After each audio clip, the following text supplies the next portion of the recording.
Ainda Estou Aqui foi um dos filmes sensação do final do ano passado e do princípio deste. Realizado por Walter Salles, com o argumento de Murilo Auster e Heitor Lorega, a partir da adaptação do livro homónimo da autoria de Marcelo Rubens Paiva, filho de Rubens Paiva, este filme expõe a forma como a repressão molda as vivências de uma família. Ainda Estou Aqui traz as memórias, os sonhos destruídos e a reinvenção de uma família destruturada por um regime ditatorial. Este é o filme protagonista deste terceiro episódio do Clube de Vídeo. Sejam muito bem-vindos.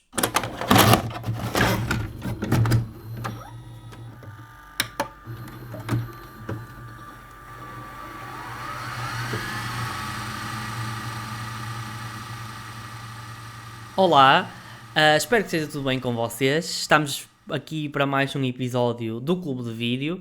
Hoje vamos falar daquilo que é um dos filmes sensação do final de 2024 e do princípio deste ano. Ainda Estou Aqui. Um filme que me tocou particularmente, tanto que para a produção deste episódio eu li o livro e revi o filme. Eu já o tinha visto pela primeira vez em março. E na altura eu decidi não incluir naquela série de posts que eu fiz sobre alguns filmes nomeados aos Oscars. Eu cheguei a ver o filme nesse contexto, mas não coloquei porque acho que este filme tinha algo a dizer muito.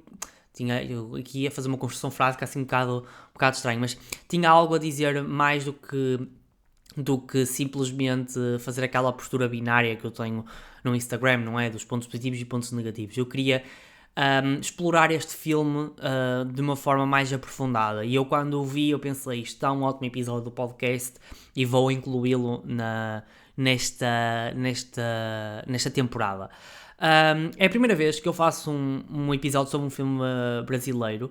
É tão estranho, eu consumo muita cultura brasileira de música, programas de televisão, novelas, séries, mas nunca explorei muito o cinema brasileiro, e nesta temporada vou quebrar essa minha ignorância assumida, e vou enverdar pelo cinema brasileiro, com este filme, mas também com outro filme que vai surgir mais para o final da temporada, em que também vou ler um livro para produzir. Eu também gosto muito de literatura brasileira, tenho que já deixar aqui os meus, e aqui já dou assim meio com um spoiler qual é que vai ser o filme, mas eu gosto muito de Jorge Amado e vou trabalhar um filme que é uma adaptação cinematográfica de Jorge Amado, e não é o Dona Flor e os seus dois maridos, que é um dos meus livros favoritos de Jorge Amado. Que é um filme, que é um livro que tem adaptações em séries, tem uma série e tem 2 filmes, pronto, mas eu não vou tratar, mas será outro livro, mas a seu tempo falaremos disso.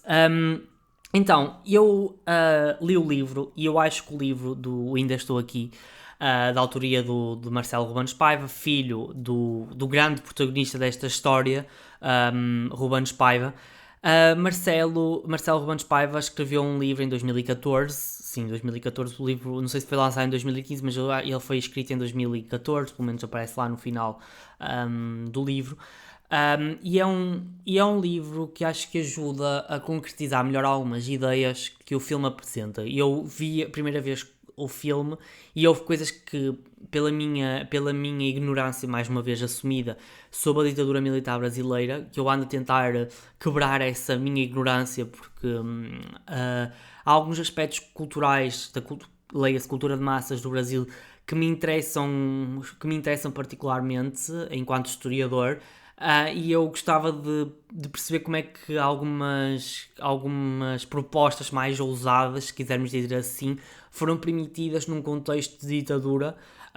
Por exemplo, no caso português, eu sei, por exemplo, algumas propostas mais ousadas no tempo da ditadura foram permitidas com muitas aspas. Eu gostava também de perceber até que o grau de conservação, porque eu sei que o regime militar brasileiro era claramente conservador, tinha um pendor conservador, e eu gostava de perceber porque é que há alguns fenómenos que eu acho que são nos antípodas desses valores, ressurgem na cultura de massas, mas isso é tema para outros universos. E eu ando a tentar muito quebrar essa minha ignorância, e este livro ajudou-me a perceber algumas questões da ditadura militar brasileira, e acho que o livro, para quem não conhece, muito a história do Brasil, é muito bom. Como eu disse, na primeira vez que eu vi o filme, eu senti-me um bocadinho à toa, com algumas coisas, porque lá está, pronto, infelizmente aqui infelizmente os programas de história, mesmo na universidade, nós não temos tempo para estudar cada caso em particular, e portanto, isto depois tem que ser sempre um processo autónomo. Nós ligamos muito àquilo que é a história europeia por uma afinidade geográfica e também cultural, e portanto acho que aquilo que nós falámos do Brasil e da África é muito ligado àquilo que era o Império Colonial Português e pouco mais. Portanto, depois de passarmos essa parte, afastámos-nos desse universo, e de facto a ditadura militar brasileira é um período recente. Não é? Foi algo que foi há 60 anos e terminou há cerca de 40, portanto, nós não conhecemos muito, pronto, a história do tempo presente ou a história contemporânea mais tardia, se quisermos dizer assim, que são sempre um bocadinho descuradas, e ainda mais se for de um universo que não faz parte da esfera cultural portuguesa, se bem que eu acho que o Brasil e Portugal têm uma afinidade cultural grande, com as suas diferenças, obviamente, mas tem uma afinidade cultural grande, e é um bocado de pena ver tanta ignorância de não conhecermos a história uns dos outros, e portanto, eu acho que este livro ajudou-me a perceber algumas questões a partir de uma história microscópia, não é? Portanto, isto é uma história de uma família, e acho que é um livro que acho que para quem não percebeu alguns aspectos do livro pode ser uma boa sugestão. E agora, eu vou começar a entrar naquilo que é o universo Ainda Estou Aqui, começando pelo livro. Já dei este enquadramento aqui, mas agora quero começar a entrar naquilo que é os aspectos do Ainda Estou Aqui a partir do livro e do filme. Nós temos que perceber que o Ainda Estou Aqui é um olhar de Marcelo Ruben Paiva sobre o acontecimento, ou seja, ele é o escritor da família. Ele não é o mais novo, acho que o mais novo era a irmã Beatriz. Eles têm todos alcunhas, mas eu confesso que não apanhei nenhuma. Sei a da Ana Lúcia, que é na Lu, e a da Vera, a Veroca. Do resto não sei. Confesso que não sei as alcunhas dele, por isso no decorrer do episódio vou sempre falar do nome próprio.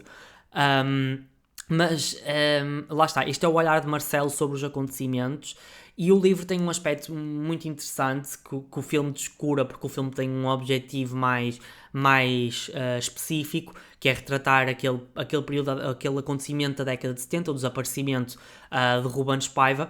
E no livro, Marcelo fala um bocadinho daquilo que foi a doença da mãe, também fala um bocadinho daquilo que foi a ação da mãe no contexto da transição para a democracia, e durante a ditadura, não é? A forma como ela se reinventou.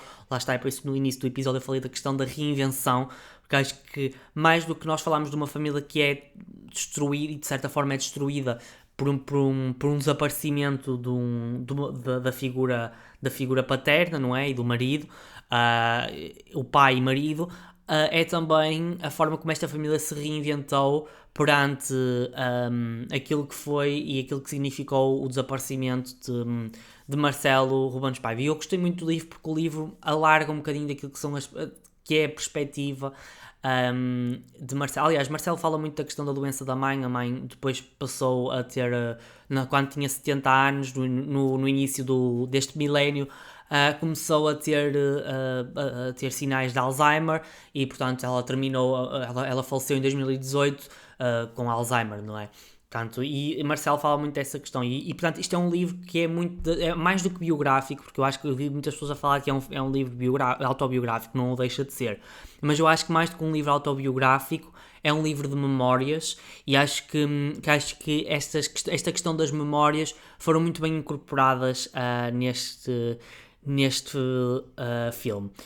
Pronto, e agora vamos de facto passando esta questão do livro, e tendo sempre, mas o livro vai continuar a ser o meu referencial, e eu mais à frente, quando estiver a falar daquilo que é para mim a personagem barra pessoa, porque estamos a falar aqui de um filme de um filme que retrata uma história real, mais que falarmos em personagens, estamos a falar de pessoas que existem ou que existiram.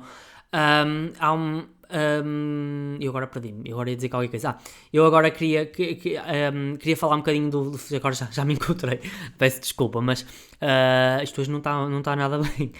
Não, mas o que eu estava a dizer era que eu começo a falar, eu agora vou fazer aqui um bocadinho à parte, mas eu começo a falar tanta coisa e depois acabo por me perder. Mesmo tendo pontos aqui, tudo bem estruturado, eu acabo sempre por me perder ao longo do episódio. Mas voltando ao que eu estava a dizer, agora vamos passar desta exploração do livro e vamos começar a falar um bocadinho do filme em si. Mas o livro vai ser sempre o meu referencial, principalmente quando eu também falar de Eunice, porque a Eunice do livro tem uns aspectos que eu achei interessante e que me ajudaram a compreender também aquilo que foi a atuação de Fernanda Torres no decorrer deste filme. Ora, sumariamente, a sinopse deste filme divide-se em dois grandes momentos. No princípio do filme, cerca da primeira meia hora, acompanhamos a normalidade de uma família burguesa, não é? Família Paiva, composta por Rubens, o grande protagonista desta história. Rubens, interpretado pelo ator Selton Mello, e Eunice, interpretada pela atriz Fernanda Torres, e dos seus cinco filhos, peço desculpa. Vera, interpretada pela atriz Valentine Herzog, não sei como é que se diz o nome da atriz, mas gostei muito dela, não tenho dificuldade em dizer o nome, mas Herzog. Eliana, interpretada pela atriz Luísa Kozowski. Ana Lúcia, interpretada pela atriz Bárbara Luz. Marcelo, interpretado pelo Guilherme Silveira.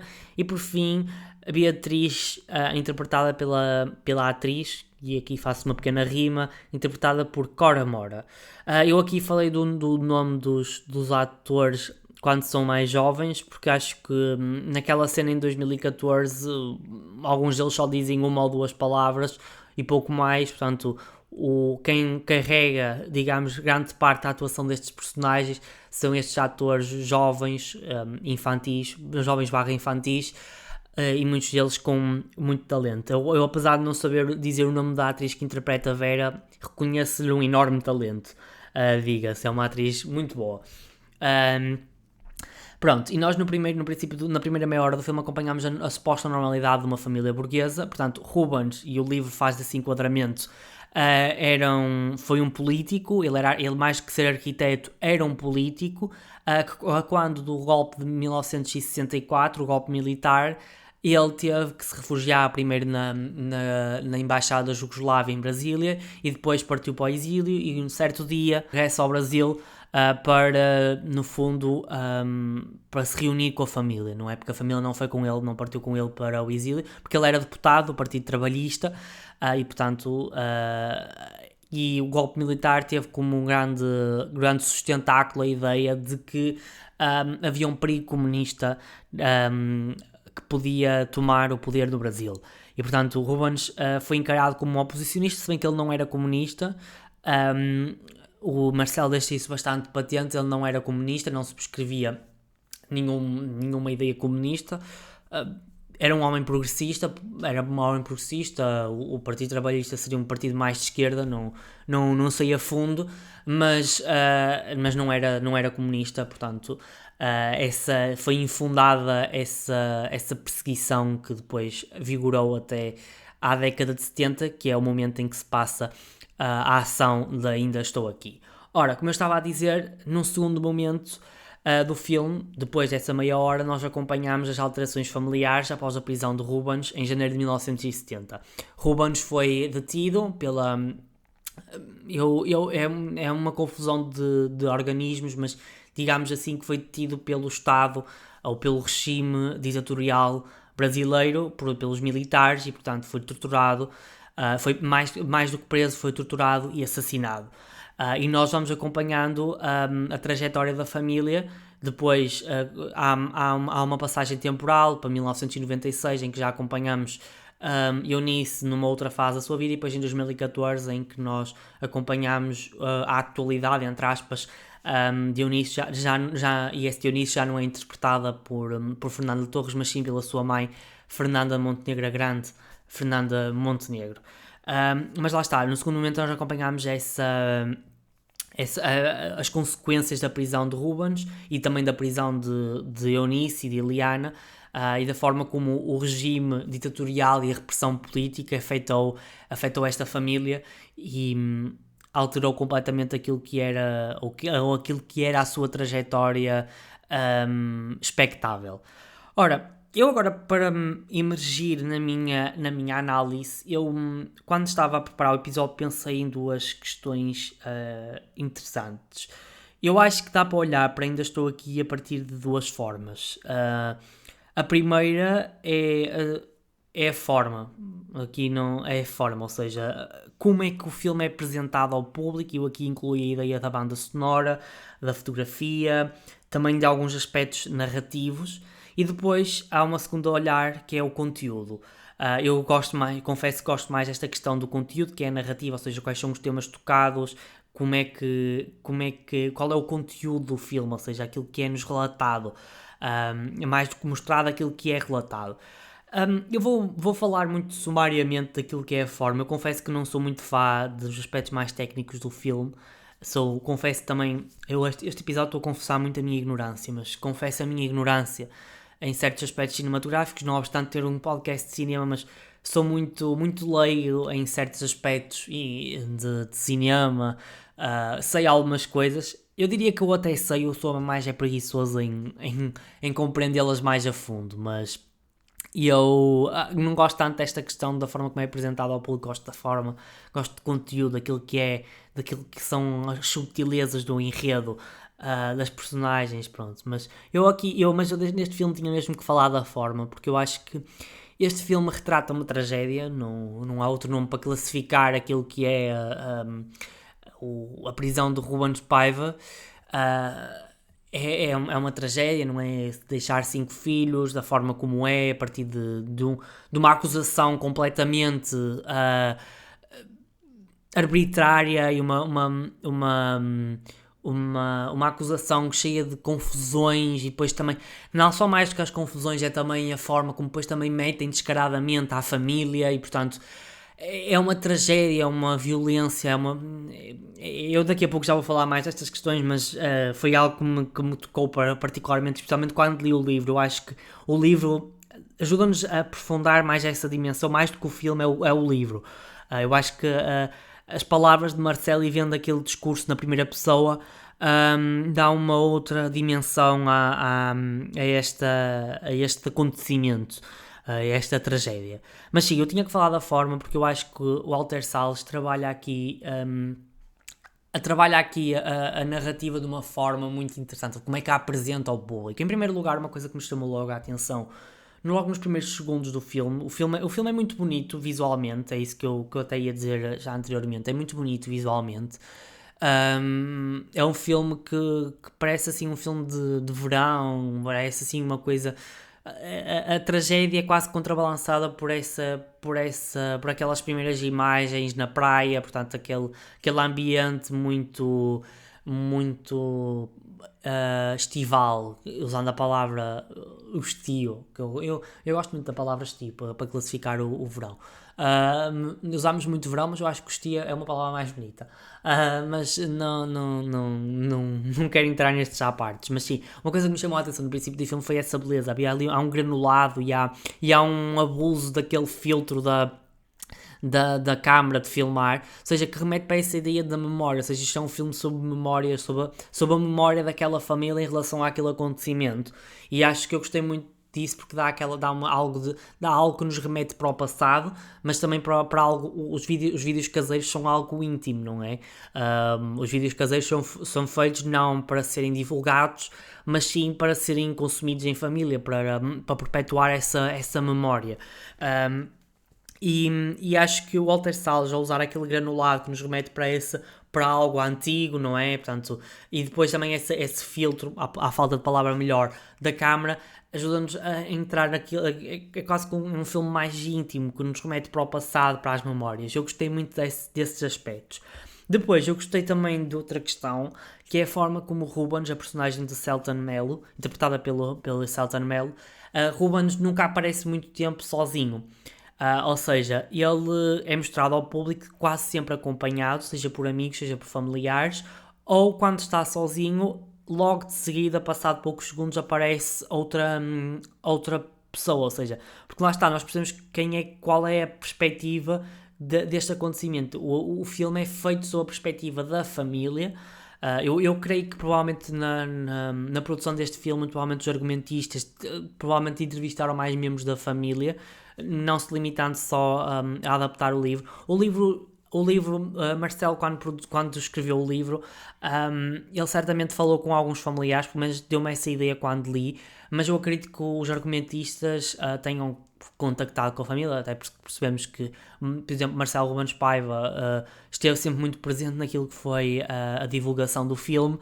Um, eu acho que quando os argumentistas fizeram, muito provavelmente entrevistaram outros membros da família, portanto, para nós percebermos qual era o olhar que ia ser dado no decorrer deste filme. Nós vemos que esta personagem nunca aparece sozinha, ou seja, há muitos poucos minutos da cena em que ele aparece sozinho, por exemplo, nós não vemos, e eu acho que ainda bem, na minha perspectiva, nós nunca vemos as cenas dele na prisão, até porque há bastante incerteza sobre aquilo que aconteceu. A família sabe mais ou menos o que é que aconteceu e Marcelo explora muito bem isso no livro, até com uma linguagem bastante violenta. A linguagem não é propriamente violenta, os acontecimentos que são transmitidos por essa linguagem é que são bastante violentos, mas aquilo é a reconstituição de alguém que teve com o Marcelo na prisão e ouviu algumas coisas, mas não viu, ouviu. E eu acho que as cenas da prisão ainda bem que não aparecem, até para reforçar essa ideia do desaparecimento, portanto, a nível artístico. Também reforça essa ideia do desaparecimento, mas acho que também são imagens muito violentas que eu acho que a família não devia, e especialmente todos os filhos que ainda estão vivos, ainda que já tenham lido os relatos, seria expô-los a uma violência que ninguém queria. Eu achei também interessante a forma como o Ruben aparece aqui retratado sob o olhar da família e não sob o olhar dos argumentistas, e eu acho muito interessante esta opção dele não aparecer quase em nenhum tempo sozinho, porque lá está, este filme é feito a partir de um livro de memórias, dos fragmentos da memória de Marcelo, e depois é feito muito provavelmente, eu por acaso não sei, não fiz essa pesquisa, mas daquilo que foi, portanto, depois as entrevistas. Normalmente quando se faz estes filmes biográficos há sempre entrevistas, e portanto certamente a família deve ter dado alguns testemunhos para os argumentistas construírem estas personagens, transformar as pessoas em personagens de cinema. E por fim, eu tenho que falar em relação a esta questão da forma da banda sonora. A banda sonora é excelente neste filme, usa e abusa de temas da época, da década de 70, do final da década de 70 e do início da década e do final da década de 60. Vemos também muitas referências aos Beatles, não é? Portanto, o próprio da época, a maioria dos filhos de Rubens e Eunice nasceram na década de 50 e na década de 60. Eu creio que a mais nova nasceu já na década de 60. E de facto eu gostei muito da banda sonora. A banda sonora é esteticamente, se quisermos usar este argumento estético, muito boa, mas depois há aqui um tema que eu acho excelente, que é um tema que eu depois de ver o filme passei a ouvi-lo várias vezes, que é a música É Preciso Dar Um Jeito, meu amigo. Eu acho que a música até se chama É Preciso Dar Um Jeito, mas eu gosto desta ideia do amigo, que remete para uma ideia de camaradagem, de Erasmus Carlos. Erasmo Carlos, não é Erasmus, é Erasmo Carlos, que é um tema que eu acho que faz sentido em tempos de... Nós estamos a ver estamos a retroceder em tempos de direitos, e portanto este filme fala de um período histórico em que os direitos foram suprimidos por um regime militar, ou seja, Rubens é muito pródigo em falar de daquilo que foram todos os passos dados pelos militares até suspenderem quase todos os direitos da população a nível político e social, não é? Por consequência também a nível social. E nós percebemos que hoje em dia assistimos a algo semelhante por todo o mundo. E acho que esta música remete para essa ideia de não ficar parado, não ficar impávido e sereno a olhar para estas questões. Ou seja, é um hino quase, é um mote à ação. E eu acho que é um tema excelente e que faz muito sentido neste filme, até porque Eunice propriamente nunca ficou muito parada em relação ao que aconteceu ao seu marido, inclusivamente usou aquilo que foi, portanto, a destruição e a destruição da sua família e dos seus sonhos para fazer um bem comum à comunidade, não é? E daqui a pouco eu vou falar muito daquilo que foi o seu trabalho em termos da defesa dos direitos indígenas. E ela, ou seja, ela também decidiu dar um jeito e lutou à sua maneira contra a democracia, não, peço desculpa. E ela lutou à sua maneira contra a ditadura e acho que esta música faz muito sentido não obstante ser da época, faz muito sentido neste filme. Ora, pronto, e agora vamos passar àquela parte que é a minha parte favorita, que é falar um bocadinho daquilo que nós vemos neste filme em nível narrativa. Como eu disse, na primeira parte nós acompanhámos a normalidade de uma família burguesa, portanto, os Paiva seria uma família burguesa com algumas posses, não é? Ele era arquiteto, a Eunice na altura era mais uma dona de casa, não é? Mas, portanto, representavam quase o arquétipo de uma família burguesa, não é? Portanto, o homem que provém o sustento, a mulher dona de casa, tinham ainda uma empregada, viviam numa zona perto da praia no Rio de Janeiro, e aliás, Marcelo diz mesmo que ele era de alguma forma privilegiado em relação a outros miúdos com qual ele contacta quando vivia no Rio de Janeiro.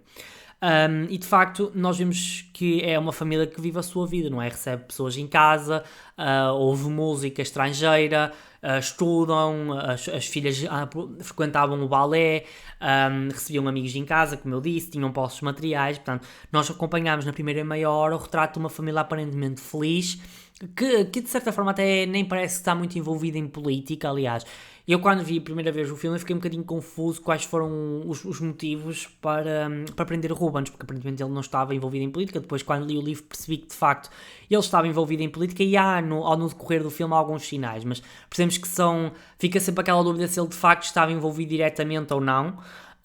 E aliás, no livro também é dada essa ideia de que, por exemplo, no caso do embaixador suíço, se havia algum envolvimento ou não. Portanto, ficou sempre a dúvida, mas de facto o Rubens estava envolvido na ação contra o regime ditatorial, mas não era a luta armada, aliás. Ou seja, aquilo que ele fazia era distribuir o correio de algumas pessoas que estavam exiladas no Chile. Na altura o Chile era governado pelo Allende, Salvador Allende, eu disse Allende e não, é Allende, que o dois delas é como tem um valor de lhe, é o Salvador Allende. E portanto era um regime mais à esquerda, e muitos daquelos que eram os oposicionistas ao regime militar encontraram ali um refúgio. Depois toda a gente sabe o que é que aconteceu no Chile, não é? O Pinochet, com aquilo que foi a ditadura, uma das primeiras experiências neoliberais em termos ditatoriais. Depois o neoliberalismo foi transportado para as democracias parlamentares e ocidentais, o que quisermos chamar, e pronto, mas lá está aquele sonho de esquerda, de um socialismo, foi destruído depois com o golpe no Chile. Mas naquele período, no período em que a ação deste filme se passa, Rubens fornecia esse apoio à comunidade que estava exilada. Ou seja, nós vamos percebendo a partir de pequenos sinais que ele de facto está envolvido e é posicionista ao governo, mas o livro, na minha opinião, ajudou-me a concretizar algumas ideias em relação a essa questão.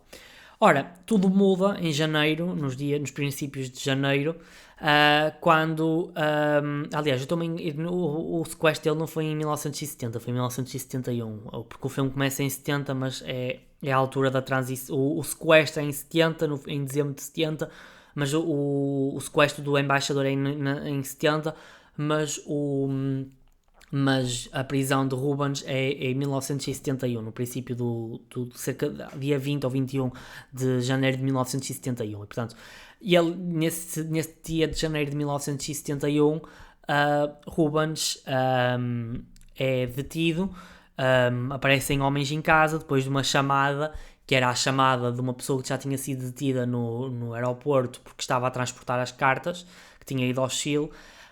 Ele é detido e é levado para a parte incerta e a família fica sequestrada em casa.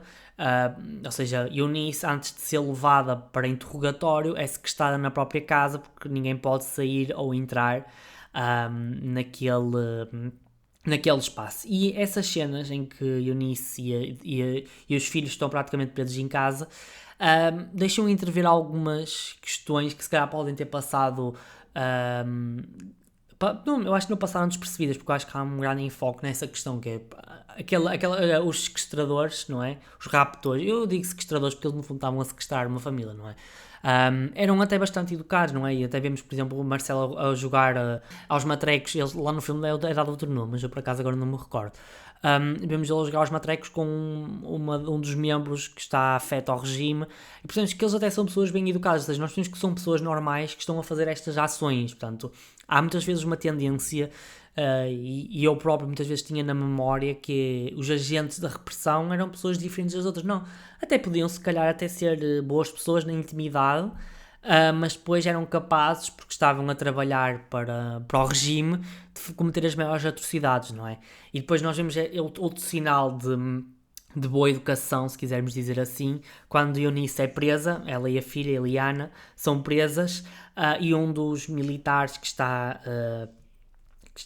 não é, que a leva à cela, que a transporta até à cela, diz que não concorda nada com aquilo, e até lhe vai dando algumas informações, por exemplo, é ele que faz com que ela descanse, porque fique mais descansada, é isso que eu queria dizer, fica mais descansada porque a filha já não se encontra naquele espaço. Ou seja, nós percebemos que também há humanidade, ou seja, aquelas pessoas trabalham para um regime monstruoso, mas elas são humanas, e eu no livro eu achei muito interessante que Marcelo até dizia que a mãe muitas vezes falava muito dessa história do militar que lhe disse que não concordava nada com aquilo, porque aquilo foi um sinal que nem tudo estava perdido e que havia humanidade num local tão monstruoso, não é? Porque as cenas em que vemos a Eunice presa são de uma violência psicológica extrema. Ela não sofreu propriamente violência física. Eu quando escrevi isto, eu não estou a ler, mas tenho aqui os pontos, mas eu só leio no início do episódio, porque eu não consigo decorar o texto inicial. Mas não houve provavelmente violência física, se bem que isso é um bocadinho questionável, porque eu acho que a comida que era dada, acho que ela foi sempre alimentada, mas ela não queria comer, mas provavelmente a comida não era de grandes condições. Depois aquela questão de apontar sempre a lanterna à cara, não a deixando dormir.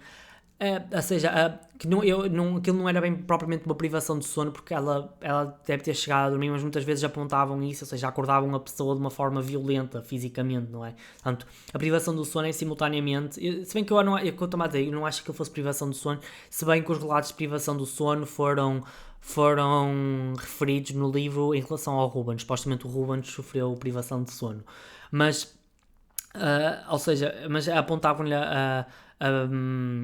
a lanterna à cara, não é? E portanto, aqui a violência física acaba por estar ligada de certa forma à violência psicológica, não é? Porque ela não comia, porque se calhar aquele horror que ela ouvia sons de pessoas a serem agredidas, depois faziam-lhe perguntas porque ela não percebia muito bem o que é que estava ali, de facto, Eunice. E é uma coisa que eu li no livro, eu tenho medo de estar a fazer aqui, porque eu tenho aqui os fones, mas eu não gosto de ouvir o som, mas eu tenho medo de estar aqui a fazer barulho porque eu estou a pegar aqui na minha lapiseira e porque me dá jeito mais para falar, e não me torna tão nervoso a falar, mas eu tenho medo de estar a fazer barulho. Mas voltando àquilo que eu estava a dizer, eu faço muito à parte, não é? Portanto, estes episódios acabam por ficar sempre longos, porque eu faço muito à parte, mas pronto, eu hoje não me importo, porque eu estou a gostar muito de falar sobre este episódio, porque este filme de facto empolgou-me. quando os episódios me empolgam, eu fico menos nervoso a falar. Mas pronto, voltando àquilo que eu estava a dizer, porque é um tema sério, bastante sério, aliás. Mas de facto, ou seja, esta violência psicológica anda de mãos dadas com a violência física, porque ela certamente não comia porque aquilo enojava, e as condições mesmo da cela que são demonstradas no filme são completamente abjetas, não é? É um local quase sem luz, não é? Tem aquela pequena janela, muito provavelmente sem colchões de jeito, ou seja, a violência física até ela se calhar não levou nenhuma chapada, não levou nenhum pontapé, mas há também uma dimensão física nas suas condições na prisão.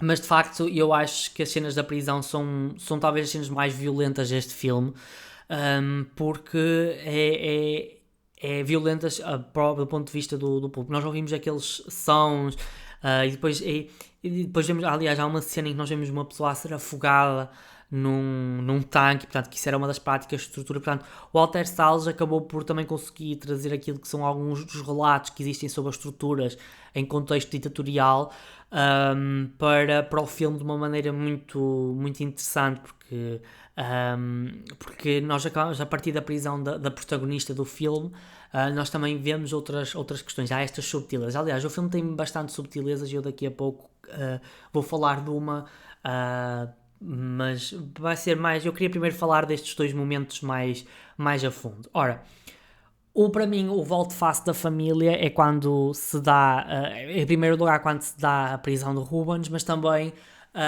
depois do regresso de Eunice e de Eliana da prisão, porque é a partir daí que elas têm que reunir os cacos que ficaram, não é? Não é? Portanto, o Rubens desapareceu, e mais do que desapareceu, e é aquilo que eu disse já anteriormente, que é, mais do que desaparecer foi a forma como o Estado depois andou a negar, o Estado brasileiro andou a negar a morte dele, dizendo que ele fugiu, depois que houve um carro que explodiu, depois até disse que ele nunca esteve preso, mas Eunice chegou a ver o carro lá estacionado no sítio onde eles foram detidos, e portanto, mais do que o desaparecimento, não é? Portanto, o facto de não haver corpo de ninguém é duro, não é? Porque o luto muitas vezes está associado também à existência de um corpo, quando a pessoa está desaparecida e muitas vezes temos incerteza sobre a morte de alguém. Há sempre aquela esperança, ainda que se calhar vá diminuindo ao longo do tempo, mas há sempre aquela esperança de que a pessoa há de regressar. E de facto, o facto de haver sempre esta esperança e da forma como brincam psicologicamente com aquela família é muito duro, não é? E depois aquele discurso dela quando já consegue a declaração de óbito em 1996, por parte do Estado brasileiro, já depois da democratização, e também uma declaração de óbito que ela teve que lutar bastante, já em contexto democrático. Teve de haver uma luta para que houvesse o reconhecimento das vítimas do regime ditatorial.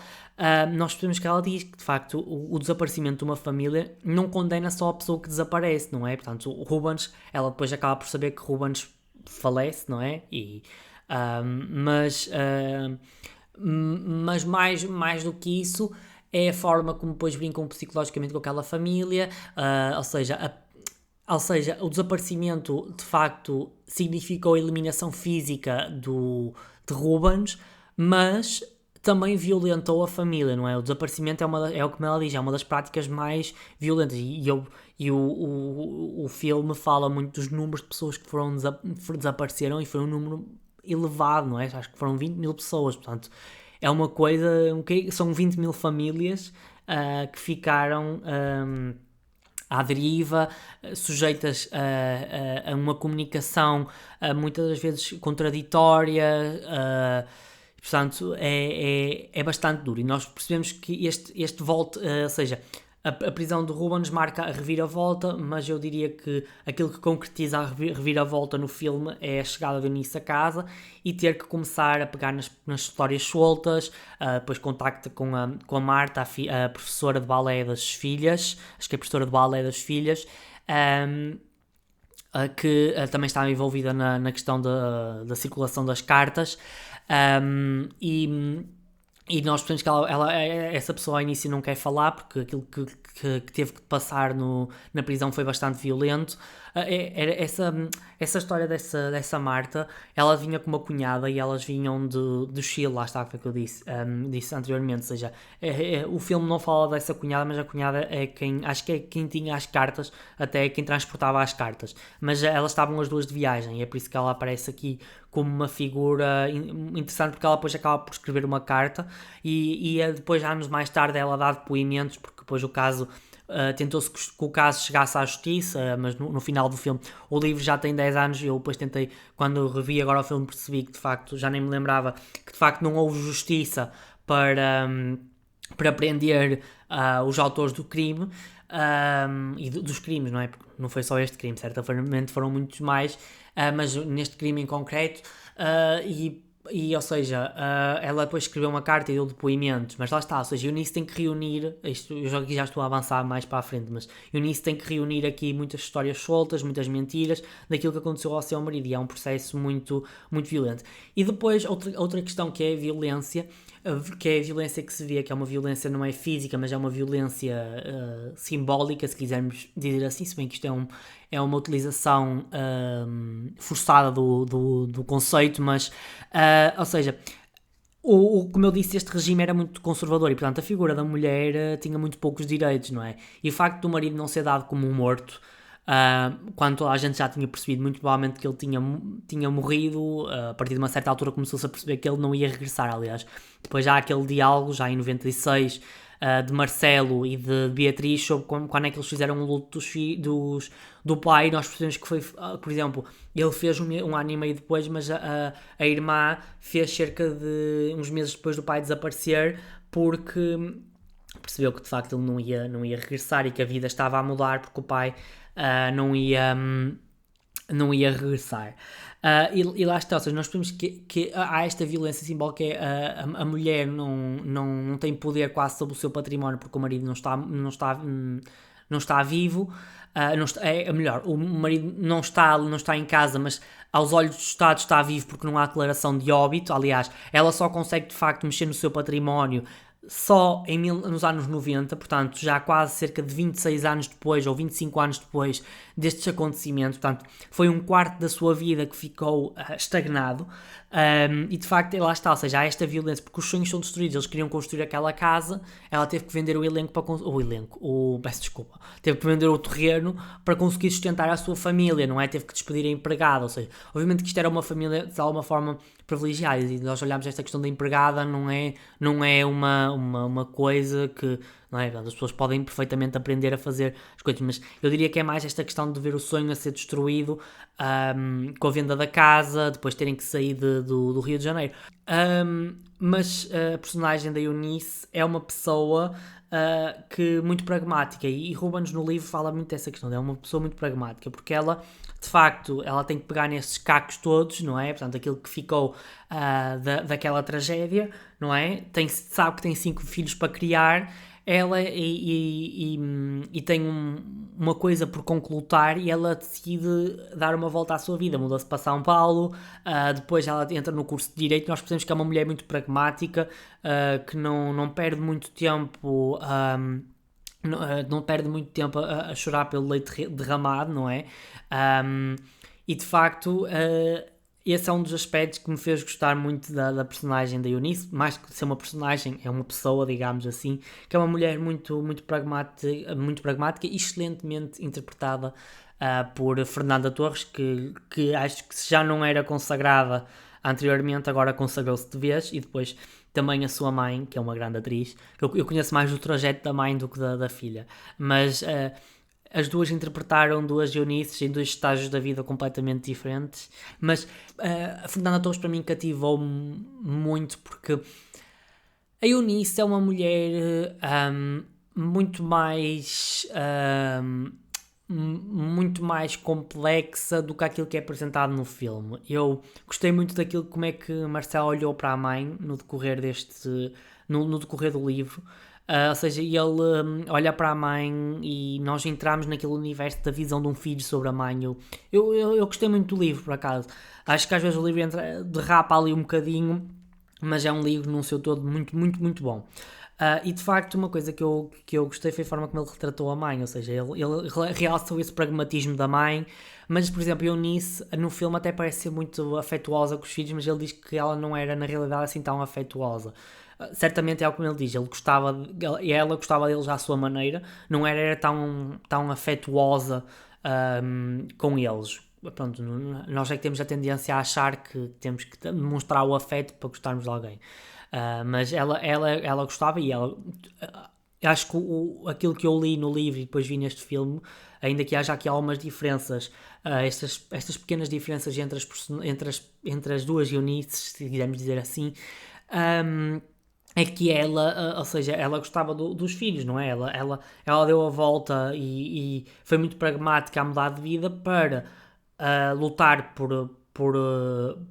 pela história do marido, para fazer algo contra aquele regime que lhe destruiu a vida, mas sem remorsos, porque uma coisa que o Marcelo também tocou no livro é que Eunice nunca ficou provavelmente ressentida com o regime, nunca o apoiou, claramente nem isso fazia sentido, mas ela nunca ficou propriamente ressentida com ele. Por exemplo, há uma cena que ele cita que é a questão dele ter dado um beijo a um general que supostamente representava aquilo que foi a destruição da sua família, não é? O exército representava aquilo que foi a destruição da sua família, mas ela deu um beijo a esse general e nós percebemos que ela nunca ficou propriamente ressentida, nunca procurou propriamente vingança naquilo que lhe aconteceu. Ela procurou, eu diria que ela não procurou diretamente vinganças daquela concepção de justiça, não é? Justiça pelas próprias mãos, eu acho que não foi isso, eu acho que ela, à sua maneira, vingou-se do regime, porque usou aquilo que eram os seus talentos, não é? Portanto, enquanto advogada, e depois Marcelo elogia fortemente aquilo que é a ação da mãe no direito brasileiro, não é? Ela, como advogada, foi uma advogada excelente e, como eu estava a dizer, ela teve um percurso notável. A morte de Rubens transformou-lhe a vida, ela teve que se alterar completamente, não é? Mas ela não ficou propriamente parada à espera que as coisas se resolvessem. Ela agiu e à sua maneira lá está, vingou-se do regime, porque ela lutava contra ele através daquilo que era os seus talentos enquanto advogada. Ela formou-se em advogada em 77, penso eu. Depois ela lutou muito para os direitos dos indígenas, não é? Os pataxós e por aí.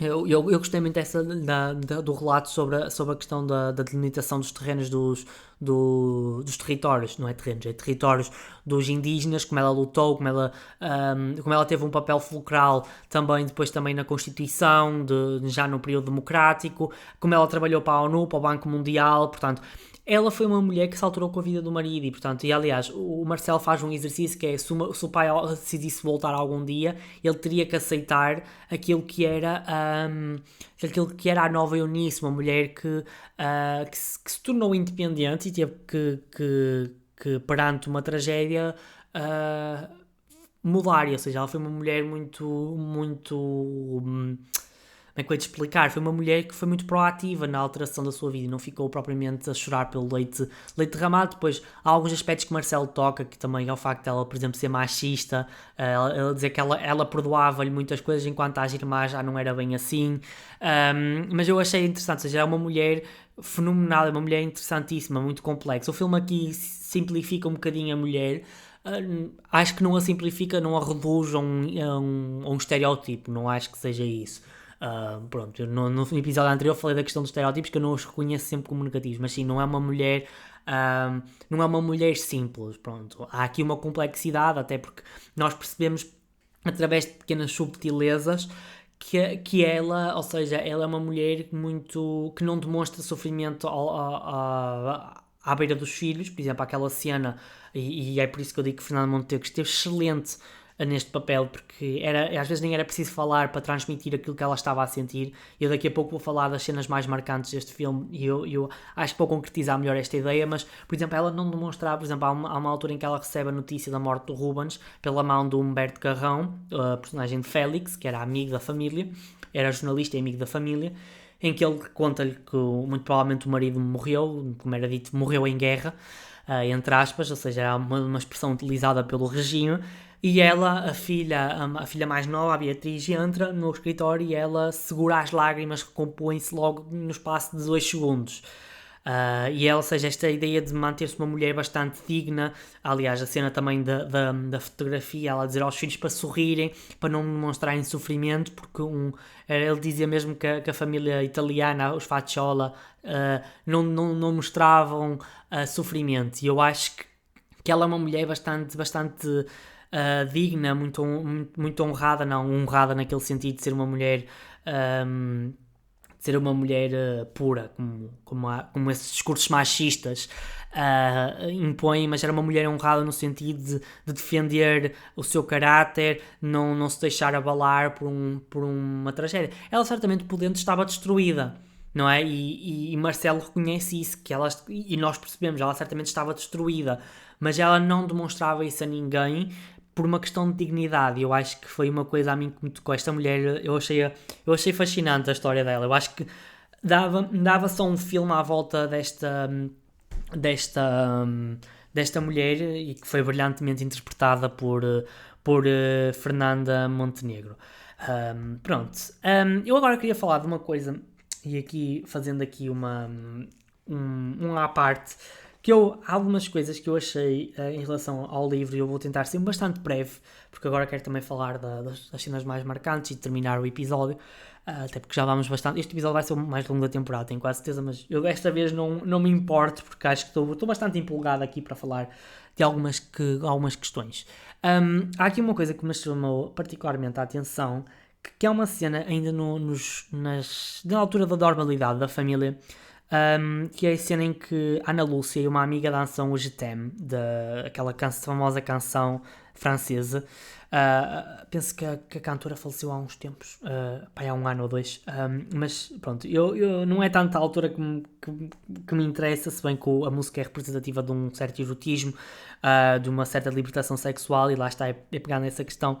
Que, isto fazendo a ponte entre o livro e o filme, esta cena aqui representa uma coisa bastante interessante. Eu lembro que esta cena me chamou particularmente a atenção, porque ela fez assim um pequeno sucesso nas redes sociais, porque as pessoas entenderam aquilo como uma exploração, não é, da sexualidade feminina, não é? Pronto, a Ana Lúcia era uma personagem jovem, não é? Teria os seus 14, 15 anos, 16 no máximo, não sei que idade é que ela tinha na altura, mas há uma coisa que eu achei interessante, é que esta cena representa, lá está, há uma coisa que Marcelo Rubens Paiva fala no livro, que é o facto da sua geração ser bastante marcada pela revolução sexual, ou seja, a década de 60 é marcada pela revolução sexual, portanto, da reivindicação não é da reivindicação, é do avalar dos papéis de género, de começar a explorar a sexualidade de uma outra maneira, não é? Pronto, os anos 60 quebram aqui com alguns paradigmas que estavam vigentes até então. A própria personagem da Eunice também representa isso, se bem que, não é? Portanto, esta questão dela depois voltar a trabalhar e fugir daquele estereótipo da mulher burguesa, não é? De ser dona de casa, também representa aqui alguma coisa em relação a isto, se bem que Marcelo no livro até fala muito da questão de ela depois também ter namorados e assim. O livro, é o que eu digo, eu recomendo muito ler o livro, porque acho que vocês vão sair como mais ricos do filme, vão sair mais ricos para além daquilo que foi a visualização do filme. Eu neste episódio tentei aqui também falar um bocadinho do livro, porque acho que vale muito a pena, porque acho que as duas coisas já andam de mão dadas, mas lá está.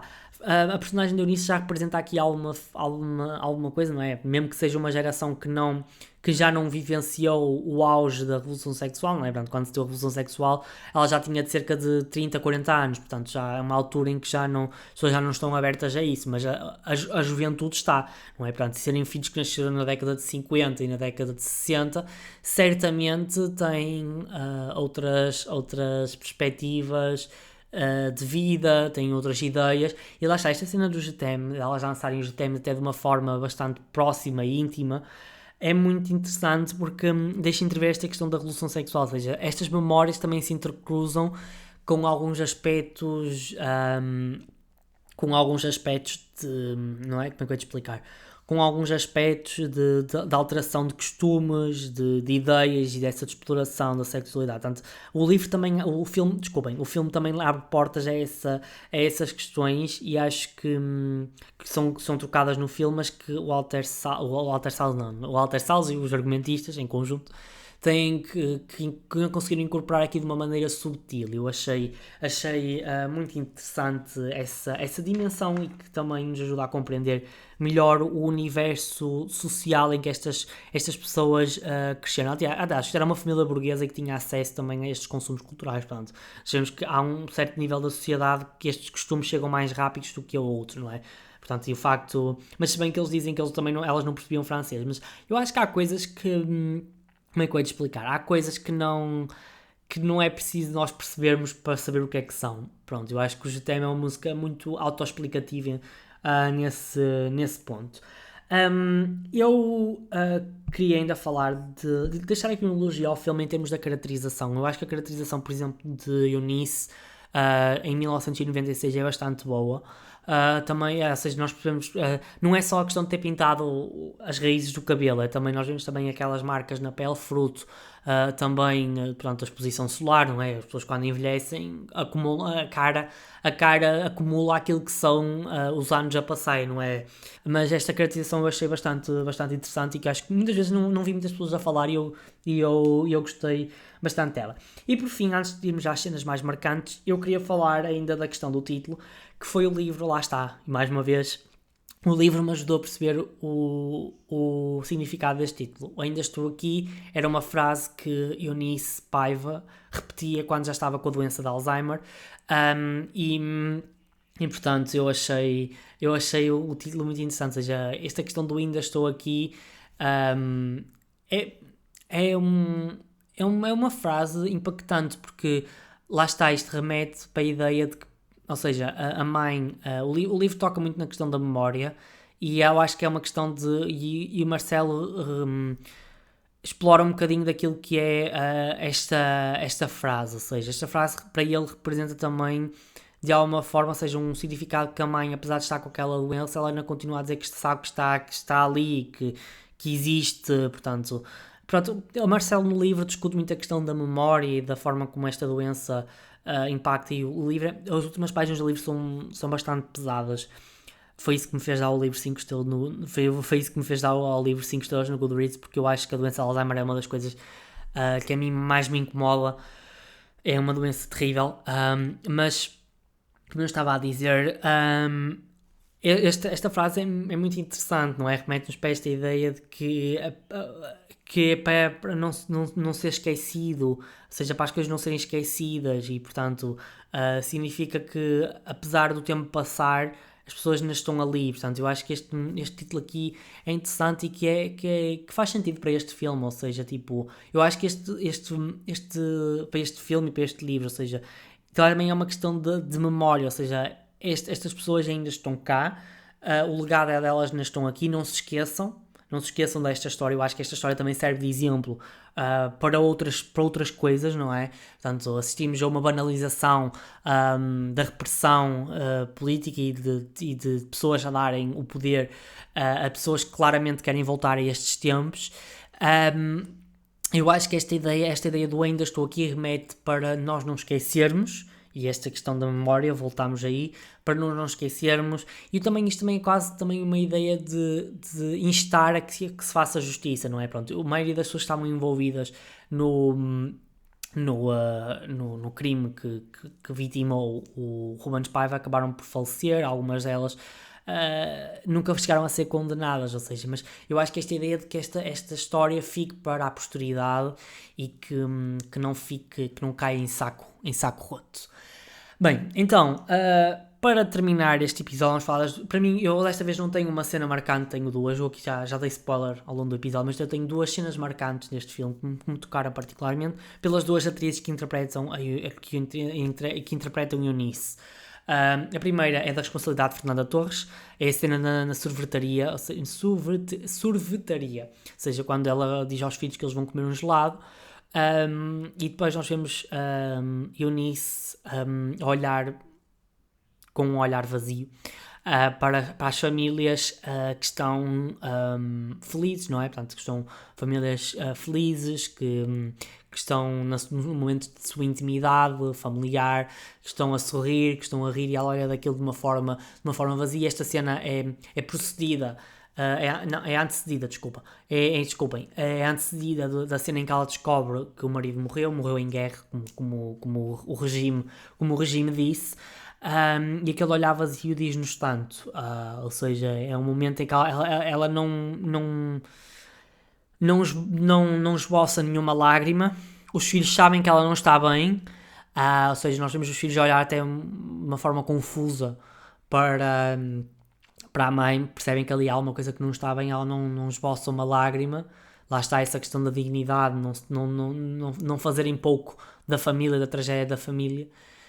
E ela, ou seja, ela tem que esconder aquilo, mas não é, eu acho que a questão aqui por acaso nem é tanto a questão de não fazer pouco da família, é mais, ou seja, ela não quer demonstrar aos filhos, para os filhos não ficarem abalados com aquilo, é uma questão de proteção, não é? Lá está, é por isso que eu digo, ela apesar no livro ser caracterizada como alguém que não é tão afetuosa, ela é uma mulher que gosta dos filhos, e o Ruben, aliás, Marcelo fala quando teve o acidente, ele ficou tetraplégico, depois com fisioterapia conseguiu mover os membros superiores. Ele é dito que ela esteve ao lado dele e nunca o deixou, portanto nós percebemos que é uma mulher que gostava dos filhos, portanto, e esta ideia de não querer chorar à frente dos filhos é uma forma também de os proteger, é uma forma de amor, e portanto eu acho que essa cena diz-nos tanto sem uma única palavra, só com um olhar, que revela a boa atuação de Fernanda Torres, mais uma vez, mas também a forma como é Eunice, e como era Eunice perante uma tragédia que mudou completamente a sua vida, a vida da sua família. E depois a outra cena é a cena de Fernanda Montenegro, que é a cena em que Fernanda Montenegro, também sem uma única palavra, Fernanda Montenegro não diz uma única palavra neste filme, como Eunice já com os seus 60, 70, 80 anos, nesta altura já tinha 80 anos, tinha 85, 84 anos, não sei em que mês é que se passa o filme, mas no que se passa aquela cena, o filme sabe-se em que mês é que se passa, mas não sei quando é que se passa aquela cena, e nós vemos Fernanda Montenegro a olhar para a televisão, e quando ouve o nome do marido, ela recorda, ou seja, porque eu acho que, lá está, é uma coisa que Marcelo fala muito no livro, que lá está, ele faz esse relato da doença de Alzheimer, e ela, ou seja, aquilo parece ter-lhe um glitch, ou seja, deu-lhe umas luzes a Eunice, ou seja, apesar de estar de estar com demência, não é? Ela se calhar ainda se recorda, ainda há qualquer coisa, a memória se calhar ainda tem alguma coisa perdida no oceano. Há uma cena em que há uma passagem em que Marcelo diz qualquer coisa, que aquilo é como se fosse um barco à deriva.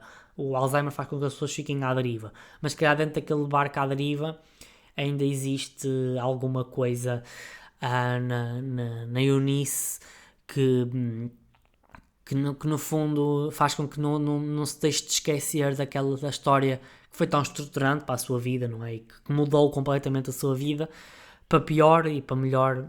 Pronto, acho que é sempre... Aqui não se pode falar de melhor ou pior, porque de facto o desaparecimento de Rubens trouxe uma alteração completa na família, que por muito que tenha permitido que ela se consagrasse como advogada, retirou-lhe muitas outras coisas que são irrecuperáveis. E portanto acho que é uma ótima cena que fechou o filme. Não fecha o filme porque ainda depois já há mais uma em que eles tiram uma foto, mas é uma ótima cena que me tocou particularmente, e eu acho que merecia ser referida. Portanto, este é o episódio em que nós temos então uma das duas cenas. Ora, para concluir o episódio, claro que vale a pena ver Ainda Estou Aqui. Se ao fim de quase mais de uma hora de episódio não perceberam qual é a minha posição em relação a este filme, pronto, não sei que mais é que poderia expressar para falar do amor que tem a este filme e livro. Eu também gostei bastante do livro, e acho que o livro ainda me fez gostar mais do filme, confesso. Acho que a primeira vez que vi não gostei tanto, e nesta segunda gostei completamente. Gostei deste filme, acho que é um filme essencial nos tempos em que vivemos, e acho que só quem não tem mesmo empatia que fica impávido e sereno a ver aquilo que se passa neste filme. Podemos não nos ligar em termos de classe a esta família, esta claramente era uma família com endinheirada, mas acho que há ali alguma coisa que nos faz ligar, porque aquilo podia ser connosco e, portanto, e acho que podia ser connosco, mas eu acho que nós não precisamos necessariamente nos colocar no lugar do outro para sentirmos empatia, não é? Eu acho que às vezes a empatia eu acho que é uma coisa que não, esta ideia de nós temos sempre que nos colocar no outro e pensar que se isto acontecesse a nós para sermos empáticos. Eu acho que isto é um bocadinho uma posição egoísta, mas eu acho que é nós percebemos que o que é que a repressão política significou para aquela família, e portanto eu acho que eu não me consigo ligar completamente àquela história. Como é que eu ia te explicar? Eu não consigo ligar completamente àquela história porque não cresci no Brasil. Acho que há algumas afinidades, porque Portugal também viveu uma ditadura até bastante tarde. Portanto, cerca de 10, 15 anos separam a queda da ditadura no Brasil em Portugal, mas eu não consigo ligar completamente àquilo porque são pessoas de outra classe social. Ou seja, eu não me consigo colocar naquele lugar, mas consigo sentir compaixão, não é bem compaixão, mas é mesmo empatia, ou seja, perceber que aquela história, o que é que aquilo significou, ou seja, uma destruição de sonhos. E acho que mais do que mais colocar no lugar do outro é reconhecer a humanidade no outro, e acho que um humano não deve passar por uma violência deste género como é explorada neste filme. Eu acho que é muito doloroso aquilo que nós vemos ao longo das 2 horas e 15 que compõem este filme, e portanto é um retrato de uma família que fica completamente estruturada porque uns têm poder e acham que deve ser assim e outros acham que não. Portanto, ainda estou aqui, é um filme que vale muito a pena assistir nos tempos atuais. Ora, na próxima semana vamos continuar aqui nestes filmes lusófonos e vamos falar de um filme que eu ainda não assisti, portanto não vou assim dar muitos spoilers do que é que vai ser a minha abordagem, mas foi um filme que eu ainda não assisti, mas é um filme que eu quero muito ver, porque até para efeitos de tese, mas eu na próxima semana explico melhor algumas questões, que é um filme de Miguel Gomes, intitulado Aquele Querido Mês de Agosto, que é um filme que é uma espécie de documentário misturado com ficção. É um filme de 2008, portanto é um filme que aborda as festas rurais, a música pimba, e portanto é um filme que eu acho que representa muito bem aqui o mês de agosto. Por acaso acho que esta transição de episódios vai ser assim um bocadinho abrupta, não é? Porque vamos passar de um filme tão pesado para um filme aparentemente tão nos seus antípodas. Mas eu acho que não, porque eu já li algumas coisas sobre este filme e acho que ele não é assim tão leve quanto isso, mas a minha análise vão conhecê-la na próxima semana. Portanto, sem mais nada a dizer, desejo-vos uma ótima semana e até ao próximo episódio do Clube de Vídeo. Até lá!